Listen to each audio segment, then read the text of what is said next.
Halo adik-adik, kita berjumpa lagi. Hari ini kita akan belajar materi tentang komponen biotik dan komponen abiotik dalam ekosistem. Ekosistem adalah hubungan timbal balik antara makhluk hidup dengan lingkungannya. Ekosistem terdiri atas dua komponen, yaitu komponen biotik dan komponen abiotik. Komponen biotik adalah komponen yang terdiri atas makhluk hidup seperti tumbuhan, hewan, manusia, dan mikroorganisme. Selanjutnya, komponen abiotik. Komponen abiotik adalah komponen yang tidak hidup yang terdiri atas tanah, air, udara, cahaya matahari, suhu, dan iklim. Interaksi komponen biotik dan abiotik mengakibatkan ekosistem menjadi tumbuh, berkembang, dan mengalami perubahan. Komponen biotik terdiri atas yang pertama, produsen, yang kedua, konsumen, dan yang ketiga, pengurai. Yang pertama, produsen. Produsen merupakan kelompok organisme yang dapat membuat makanan sendiri.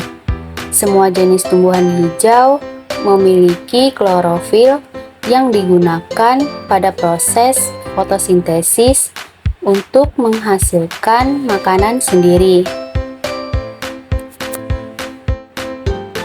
Organisme yang dapat membuat makanan sendiri disebut organisme autotrof.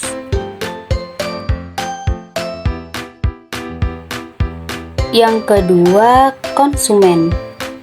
Manusia dan hewan termasuk dalam golongan konsumen karena keduanya tidak bisa membuat makanan sendiri. Konsumen disebut juga dengan organisme heterotrof. Selanjutnya yang ketiga, pengurai. Pengurai biasanya dari golongan jamur dan bakteri yang tidak dapat membuat makanan sendiri dan memperoleh makanan dengan menguraikan organisme yang telah mati. Selanjutnya, komponen abiotik. Komponen abiotik terdiri atas yang pertama, tanah, yang kedua, air, yang ketiga, udara, yang keempat, cahaya matahari, yang kelima, iklim, dan yang terakhir, suhu. Komponen abiotik yang pertama ada tanah. Tanah merupakan tempat hidup organisme bagi tumbuhan, hewan, dan manusia.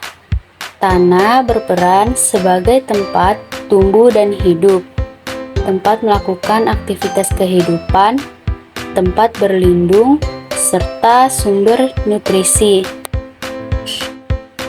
Yang kedua, air. Air diperlukan tumbuhan, hewan, dan manusia. Air berperan sebagai pelarut zat-zat dalam tubuh, sistem pengangkut, dan tempat berlangsungnya reaksi biokimia di dalam tubuh.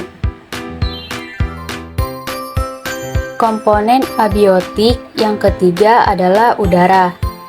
Udara sangat dibutuhkan makhluk hidup, di mana oksigen untuk bernafas dan karbon dioksida dibutuhkan tumbuhan untuk fotosintesis. Yang keempat, cahaya matahari. Cahaya matahari merupakan sumber energi utama bagi kehidupan. Cahaya matahari dibutuhkan tumbuhan hijau untuk proses fotosintesis.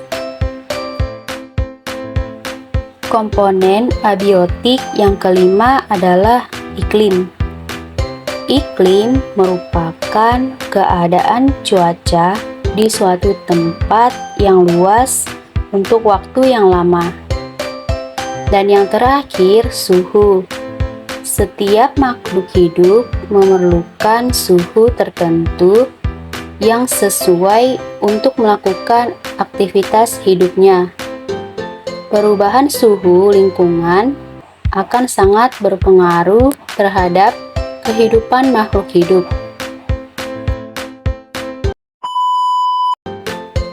Baiklah adik-adik, kesimpulan dari materi kita hari ini adalah komponen biotik dan abiotik adalah faktor pembentuk ekosistem yang saling berinteraksi dan saling bergantung.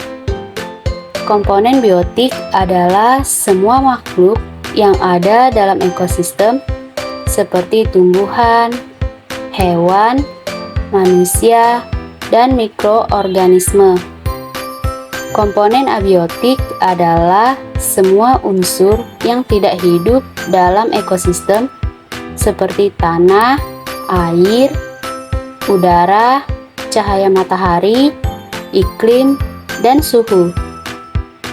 Komponen biotik dan abiotik saling berinteraksi dan bergantung, sehingga jika salah satu komponen terganggu, komponen lainnya akan ikut terpengaruh.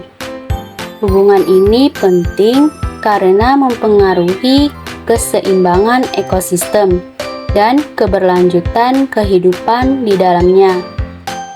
Contoh interaksi komponen biotik dan abiotik adalah proses fotosintesis yang dilakukan tumbuhan hijau. Proses ini menghasilkan oksigen yang meningkat kadar oksigen dan membuat suhu lingkungan menjadi sejuk. Baiklah adik-adik, itu tadi penjelasan materi kita hari ini ya. Kakak ucapkan terima kasih karena sudah menonton video ini sampai akhir.